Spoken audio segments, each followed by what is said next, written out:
Save our school. That was the message Bridgeport residents had today as they walked to draw attention to the possible closure of the Dunbar School. They wanted to expose the route their children will have to take to get to Barnum School, where they will be transferred.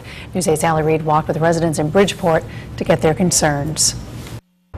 These Bridgeport residents are trying to send a message that closing the Dunbar School is not okay. So today they met up in East Bridgeport and walked the route that the students are going to have to take to their new school. They say it's so dangerous they call it the path of death. This is one of just two paths that more than 100 former Dunbar elementary students in East Bridgeport will take to their new school. This is not well thought out. I think it is reckless. It is thoughtless. There is not one single person on that Board of Ed that would have their children walk this path to a school out of the district. So they want to know why it's okay for their kids to take this path, one they say is full of safety hazards. We would go down here. That's a perfect example of how we used to get in.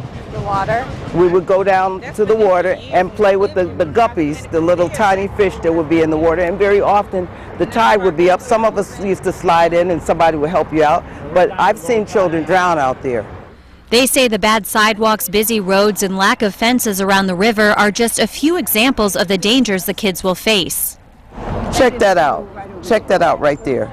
If that man wasn't with that child, look at the child on the other side. Already on the other side anyway. Because they say no money was set aside for school buses or cross guards for the kids, they'll have to look out for each other, which makes them feel abandoned by the Board of Education. It makes me angry that we voted these people in and they're following the administration rather than representing the community. The community is telling you, no, we don't want you to close our school.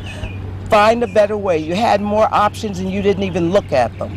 Which they say makes them feel like second-class citizens. Because it's not right for our community to suffer like this. They wouldn't do it in Westport, they wouldn't do it in Fairfield. So why are you doing it here? Because we're low income and minorities, it's not fair. The group wants justice, but they say at the very least they want members of the Board of Education to come down and take a look for themselves at the obstacles like this one that kids are going to have to face on a day-to-day basis. On the scene in Bridgeport, Allie Reed, News 8.